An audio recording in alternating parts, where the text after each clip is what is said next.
You're looking at an EJ-255 from a 2006 WRX, and this engine is actually going to be the power plant for this Factory 5 818R that you see behind me.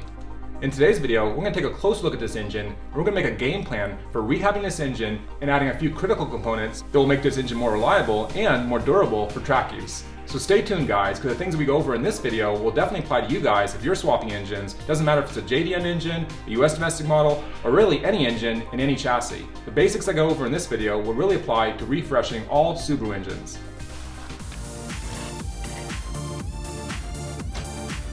This is my little SubaruONLY shop. It's a DIY Subaru channel. It's a channel where all I do is Subaru builds and race Subaru vehicles in motorsport events. It's a DIY themed channel where I walk you guys through the steps to get your Subarus back on the road and hopefully do a little racing of your own. So thanks for checking out the video guys. I really appreciate it. Okay, we're looking at an EJ-255 from a 2006 WRX. And this engine is actually going to be the power plant for this Factory 5 818 chassis that you see here beside me. But before we drop this engine in this chassis, we're actually going to do a full rehab on this engine. In today's video, I'm going to walk through a little bit of the game plan for rehabbing this engine and adding a couple of aftermarket upgrades that should make it more durable and more reliable for the track.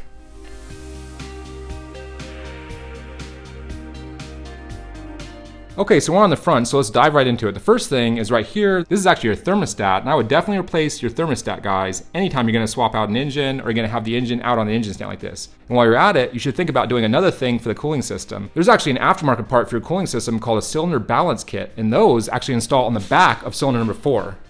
The cylinder balance kits actually remove this plug right here, and they actually tap into the coolant chamber behind the combustion chamber for cylinder number 4.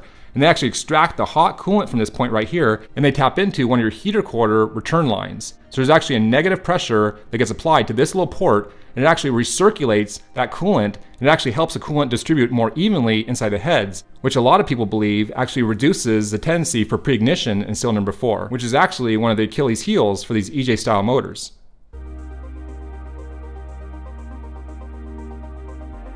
And the next thing we'll talk about is a PCV system. These PCV hoses are definitely hard and brittle, and a lot of people like to actually upgrade the PCV system.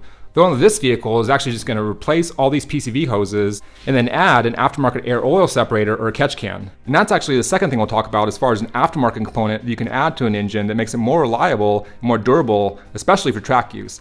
Adding a high-end air oil separator or catch can will really help remove a lot of that oil from the intake air charge, which can also lead to pre-ignition in your engine. So I highly recommend adding an air oil separator or a catch can to any Subaru engine, especially a Subaru engine that's running a turbocharger. And when you add that air oil separator or that catch can to that coolant balance kit, you're actually doing two things that should really help avoid pre-ignition for that Subaru engine.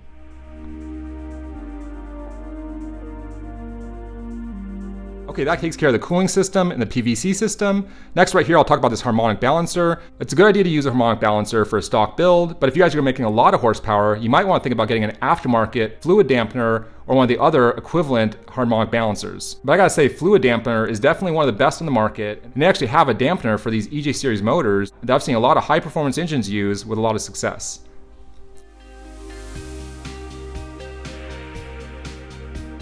Okay, and then moving on to the oiling system, which you really can't see with these timing covers on, but another thing people do is they actually upgrade their oil pumps. You can actually upgrade to a larger oil pump, and you can actually upgrade your oil pan and your oil pickup. As a matter of fact, the oil pickup is actually the third area that's an Achilles heel on these engines. The factory oil pickups on these EJ-series motors actually have a common break point at the factory braze on the bottom of the pickup. So it's a really good idea to add an aftermarket oil pickup to an EJ-series motor. Killer Bee is one of the first companies that made a really high quality one, and IG and Roger Clark Motorsport also have really good options on the market. And when you upgrade that oil pickup, you can also consider upgrading your oil pan and that crankcase baffle. So look into that guys, adding all three of those things, the oil pickup, the oil pan, and the crankcase baffle is a really good idea for any EJ-series motor, and it'll definitely make that engine more reliable and more durable for daily use or for track use.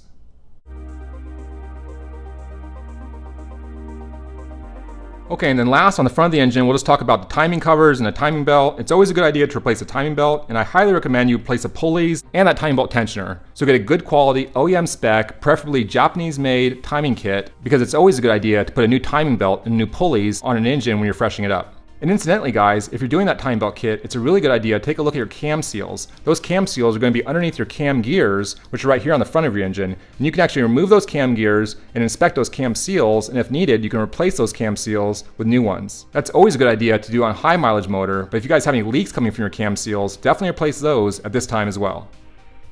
And that pretty much covers the primary components you should be thinking about if you're rehabbing a Subaru EJ-series engine. You should be thinking about the cooling system, you should be thinking about the oiling system, and you should be thinking about the timing belt and those timing belt components. And if you guys upgrade or replace all the parts in those 3 fundamental areas on these Subaru EJ motors, that engine will be fully refreshed and ready to serve a long time in its next chassis. I hope you guys enjoyed this video where we dove into this EJ-series engine and we discussed all the components you guys should think about rehabbing before you put that engine back in your car. But in addition to replacing all those factory components like those hoses that get hard over time, we also discussed some great aftermarket upgrades that you can install in any EJ-series engine that will make it more reliable for long term and more durable for track use. So thanks a lot for checking out the video guys, I really appreciate it. If you guys have any questions about this video or really any EJ-series engine, please go ahead and leave them in the comment section, I'll be sure to get back to you. Also, if you guys need any maintenance parts for your Subaru or any performance parts for your Subaru, make sure you check out my SubaruONLY Amazon shop, and I'll include a link in the description below. And last, if you guys need any factory service manuals or any factory technician guides, I also have those available for free on my SubaruONLY.com webpage. So if you need any of those kind of instructional documents, make sure you check out my SubaruONLY.com webpage. Thanks a lot for checking out the video guys, I really appreciate it. My name's Luke, you guys are watching the SubaruONLY channel. Until next time guys, later!